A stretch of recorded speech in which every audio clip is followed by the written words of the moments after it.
میرے نبی کریم صلی اللہ علیہ وسلم نے فرمایا جو عورت بن سنور کے بازار جائے، اب تو خیر بیویاں برقع پہن کے جاتی، برقعے پہ بھی کڑھائی کی ہے، برقعے پہ بھی کام کرا ہے، برقعے پہ جو کام اور نقش نگاری ہوئی ہے وہ 10,000 کی ہے.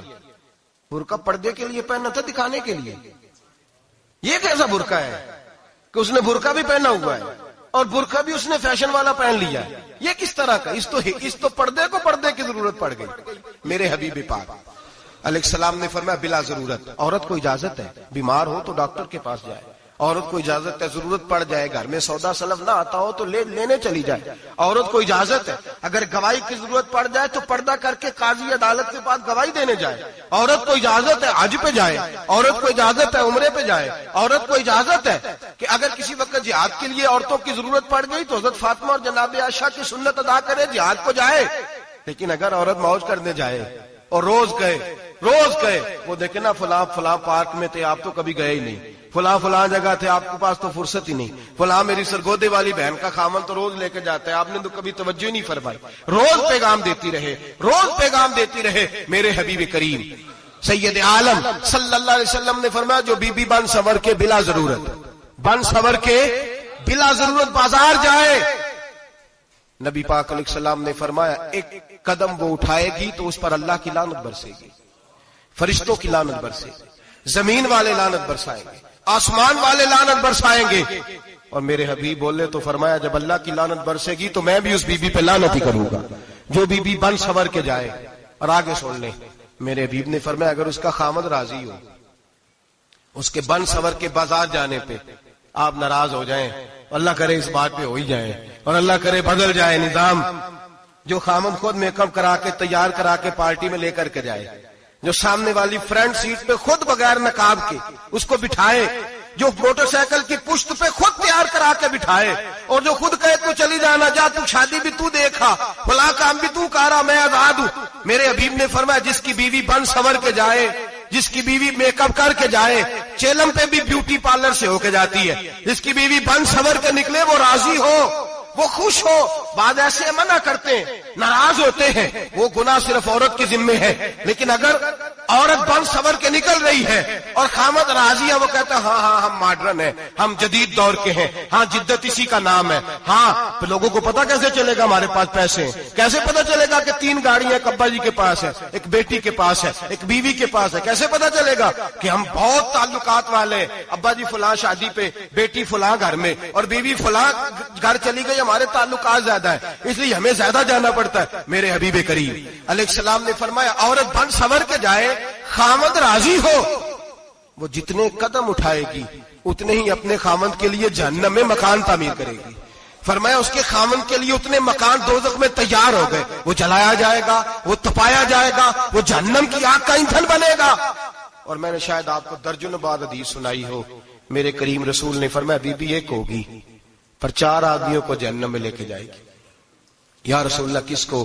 فرمایا باپ نے پردے کا نہیں کہا تو باپ بھی دوزخ میں جائے گا، اگر بھائی نے پردے کا نہیں کہا تو وہ بھی دوزخ میں جائے گا، شوہر نے پردہ نہیں کرایا تو وہ بھی جہنم میں جائے گا. وہ بیٹا جو کہتا تھا نا 1.25 لاکھ کا موبائل لینا ہے تو اماں نے گھر کے اندر شور ڈال دیا، مجبور کیا، خامن کو لے کر کے دیا. اس بیٹے سے پوچھا جائے گا تو ساری ضدیں اماں سے منواتا تھا، یہ تو نے کیوں نہیں کہا پردہ کر لے؟ اور اب تو بی بی ذرا 40 سال کی ہوتی ہے تو کہتے میری خیر ہے، میں بوڑھی ہو گئی ہوں، میری خیر ہے، روٹیاں ساری کھاتی ہوں، باقی سارے کاموں میں جوانوں کی طرح ہوں، پردہ نہیں میں نے کرنا، میری خیر ہے. فلانا تو میرے بیٹے کی طرح. ظلم کی حد ہے، ظلم کی حد. کزن ایک دوسرے سے ہاتھ ملاتے، کزن، وہ کس مصیبت کا نام ہے؟ کہتے یہ بھائی ہے، او بھائی یہ بھائی ہوتا تو اس سے نکاح ناجائز ہوتا. اب چونکہ اللہ نے اس کے ساتھ نکاح کو حرام رکھا ہے تو یہ تمہارا بھائی ہو سکتا؟ میرے رسول کریم صلی اللہ علیہ وسلم نے فرمایا سور نجس العین ہے، کتا بالکل ناپاک نہیں ہوتا، کتا بھیگ جائے تو بعد اوقات ناپاک ہوتا ہے، یا کتے کے منہ سے تھوک نکلے تو ناپاک ہوتی ہے. سور نجس العین ہے، پورا ناپاک، خشک بھی ہو تو ناپاک ہے. میرے حبیب پاک علیہ الصلوۃ والسلام نے فرمایا ایک سور ہو وہ پہلے ہی ناپاک، اور دوسرا پھر وہ سور گند میں لپٹا ہوا ہو، غلاظت سور کو لگی ہوئی ہو. فرمایا ایک تو سور جو نجس العین ہے اور پھر وہ گند میں لپٹ جائے، غلاظت میں بھر جائے، اس کے پورے وجود کو گندگی لگ جائے. فرمایا وہ سور گندگی اور غلاظت میں لپٹا ہوا تیرے جسم سے لگ جائے تو اتنا برا نہیں جتنا غیر محرم عورت کا وجود تیرے وجود سے لگ جائے تو برا ہے. کس قدر تفصیل دی, کہاں سے بات شروع کی اور کہاں میرے نبی نے سکھائی. کزن ہاتھ ملا رہی ہے, کزن کے ساتھ بازار جایا جا رہا ہے, کزن کے ساتھ فلاں کام ہو رہا ہے, کزن کو چچا کا بیٹا بھائی ہوتا ہے.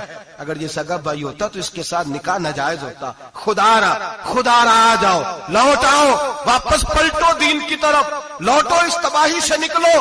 یہ جو آگ ہے, یہ جو بے سکونی ہے, یہ جو تماشا ہے, یہ لاکھوں کمانے کے باوجود جو بے برکتی ہے, یہ بڑی بڑی فوجوں کے باوجود جو روز میتیں اٹھتی ہیں, یہ جو روز جنازے پڑے جاتے ہیں, یہ جو روز بیٹیاں بیوہ ہوتی ہیں, یہ جو روز ماؤں کے سہاگ لٹتے ہیں, یہ ہماری نافرمانیاں ہیں. ہم دین کے معاملے میں ہم لوگوں نے نرمی شروع کر دی ہے. ہم اللہ اور اس کے رسول سے بغاوت کرنے لگے ہیں. میرے حبیب کریم سید عالم نور مجسم شفیع معظم صلی اللہ علیہ وسلم نے فرمایا زنا صرف شرمگاہ کا نہیں ہوتا.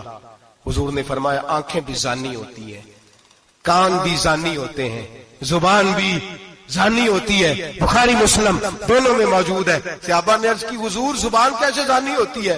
فرمایا جو نماز کے باوجود گند بولتا ہے, غلیظ گفتگو کرتا ہے, وہ زبان کا زانی ہے. اور فرمایا جو روز گند دیکھتا ہے وہ جتنی مرضی تہجدیں پڑھے وہ آنکھ کا زانی ہے. اور جو گندی باتوں میں لذت محسوس کر کے سنتا ہے وہ جتنا مرضی روز اٹھ کے مسجد میں جھاڑو دے وہ کانوں کا زانی ہے. میرے نبی نے فرمایا آنکھ کا زنا بھی چھوڑ دو, کان کا زنا بھی, بولیے کان کا زنا بھی, زبان کا زنا بھی. مسند امام احمد بن حنبل اٹھائیے. ایک صحابی نے عرض کی حضور نماز میں دل نہیں لگتا, میرا قرآن پاک میں دل نہیں لگتا, درود و سلام میں دل نہیں لگتا. آمنہ کے معصوم لال نے کیا جواب دیا؟ حضور نے فرمایا جا اپنی نظر جا کے پاک کر لے, اللہ کے نبی کا وعدہ ہے تیرا سجدے میں دل لگنے لگ جائے گا. جا اپنی آنکھ کو طہارت دے, وضو کرا, نظروں کو پاک کر, اللہ کے رسول کا وعدہ ہے تیرا قرآن پاک میں دل لگے گا. جا کے اپنی نظر کو پاک کر, وعدہ ہے تیری زبان پہ درود و سلام جاری ہو جائے گا, اللہ کا ذکر جاری ہو جائے گا. میرے بھائیوں, عورت کا پردہ, عورت کا حجاب دین میں اسی طرح فرض ہے جس طرح نماز فرض, جس طرح روزہ فرض ہے, جس طرح زکوٰۃ فرض ہے, اسی طرح عورت کا پردہ بھی فرض ہے. اگر کسی گھر میں عورت پردہ نہیں کرتی اس گھر کے مکین سارے اللہ کے حضور جواب دے ہیں. میرے حبیب کریم علیہ السلام نے جس عورت کو پسند کیا, جس عورت کی تعریف کی, جس عورت کے بابت میرے نبی نے ارشاد فرمایا, وہ بڑے خوبصورت لفظ ہیں صاحب احکام القرآن نے لکھے ہیں. میرے حبیب پاک نے صحابہ کی محفل سجائی, مجمع کھچا کھچ مسجد بھر گئی. حضور نے فرمایا بول کے بتاؤ خیر النساء کون سی ہے, عورتوں میں سب سے اچھی بی بی کون سی ہے, بول کر کے بتاؤ. حضرت صدیق اکبر سے لے کر مولا علی تک, حضرت علی سے لے کر جناب بلال تک, حضرت سلمان فارسی سے لے کر عبداللہ مزنی تک بھرا پڑا ہے مجمع. حضور نے فرمایا بولو سب سے اچھی عورت کون ہوتی ہے؟ ایک صحابی کہنے لگے حضور جس کی نماز قضا نہ ہوئی ہو. فرمایا وہ بھی اچھی ہے پر تم میری مراد کو نہیں پہنچے. ایک نے کہا حضور جو خامد کی تابع دار ہو. فرمایا وہ بھی اچھی ہے پر تم میری مراد کو نہیں پہنچے. ایک صحابی نے کہا یا رسول اللہ جو پاک دامن ہو. حضور نے فرمایا تم میری مراد کو. حضرت علی فرماتے ہیں جب سب کے جواب غلط ہو گئے تو میں, قد میرا چھوٹا تھا, میں پیچھے بیٹھا تھا, میں گردن جھکا کے پیچھے سے نکل گیا. سیدہ طیبہ طاہرہ حضرت فاطمہ الزہرا رضی اللہ تعالی فرماتے ہیں بی بی صاحب کے پاس پہنچا. میں نے کہا فاطمہ حضور نے سوال کیا ہے.